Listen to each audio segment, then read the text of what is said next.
राम राम दोस्तों और मेरी माताएं बहनें, आशा है कि आप सभी के ऊपर बाबा नीम करोली जी की अपार कृपा होगी। आपके घर परिवार में सभी कुशल मंगल हो, यही मैं अर्जी लगाता हूँ।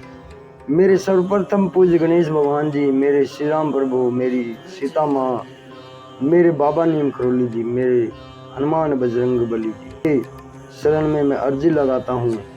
मेरा जो भी भाई, मेरी जो भी माताएं बहनें आपकी ये महिमा देखते हैं, सुनते हैं, उनके घर में सदैव सुख समृद्धि आए, उनके घर कष्ट ना आवे, यही मेरी प्रार्थना, यही मेरी अर्जी। जय श्री राम, जय बाबा नीम करोली महाराज की। दोस्तों और मेरी माताएं बहनें, आज मैं आपको सुनाऊंगा विनायक श्री गणेश जी की अद्भुत महिमा। शिव पार्वती के इस पुत्र की क्या महानता है और उन्हें आद्य पूजनीय माना जाता है, इस पर विचार किया जाए। पौराणिक कथा है कि माता पिता के परम भक्त श्री गणेश थे।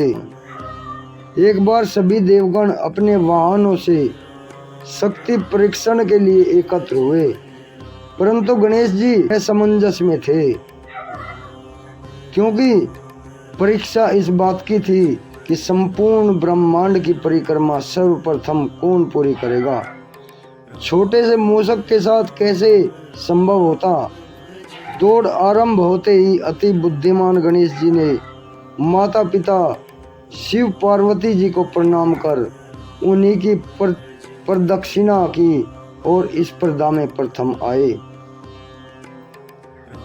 उन्होंने इसके पीछे तर्क यह दिया कि माता पिता मूर्तिमान ब्रह्मांड हैं तथा उनमें ही सभी तीर्थों का वास है।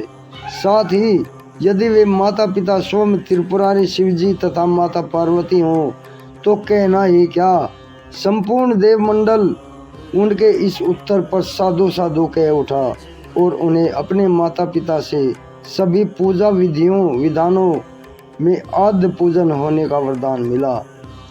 यह उनके बुद्धि कौशल के आधार पर अर्जित वरदान था। स्पष्ट है कि गणेश जी की पूजा से आरंभ की गई विधि में कोई बाधा नहीं आती, क्योंकि वे अपने बुद्धि चातुर्य से प्रत्येक बाधा का शमन कर देते हैं। श्री गणेश का स्थापना कार्य विधि के सफल होने की निश्चित गारंटी बन जाती है तथा इस कथा से न केवल गणेश जी के बुद्धि कौशल का परिचय मिलता है, बल्कि उनकी अनंत मात्र पितृ भक्ति का भी प्रमाण मिलता है। श्री गणेश के महात्म्य को दर्शाने वाली अनेक पौराणिक कथाएं हैं जो वैदिक साहित्यों में उपलब्ध हैं। महर्षि वेदव्यास को जब महाभारत की कथा को लिपिबद्ध करने का विचार आया तो आदि देव ब्रह्मा ने परम विद्वान गणेश जी के नाम का प्रस्ताव रखा था। इस पर उनके द्वारा यह शर्त रखी गई कि वे कथा तब लिखेंगे जब लेखन के समय उनकी लेखनी को विराम न करना पड़े। इससे पूर्व परंपरागत पद्धति के कंठस्थ किया जाता था, परंतु जय संहिता जो महाभारत कहलाई गई प्रथम लिपिबद्ध कथा है, अतः स्पष्ट है कि आर्य साहित्य में लेखन की परंपरा प्रारंभ करता पार्वती पुत्र ही हैं। इसी प्रकार यह भी मान्यता है कि भाद्रपद मास के शुक्ल पक्ष में चंद्रमा के दर्शन करने वाले पर चोरी का कलंक लगता है। श्री कृष्ण भी इससे प्रभावित हुए, ऐसा लोकमत में प्रचलित है, परंतु यदि त्रुटिवश ऐसा हो जाए तो उसका निदान भी विघ्नेश्वर के पास है।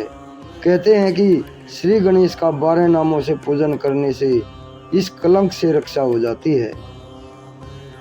दोस्तों और मेरी माताएं बहनें आगे भी शेयर करें श्री गणेश भगवान की महिमा।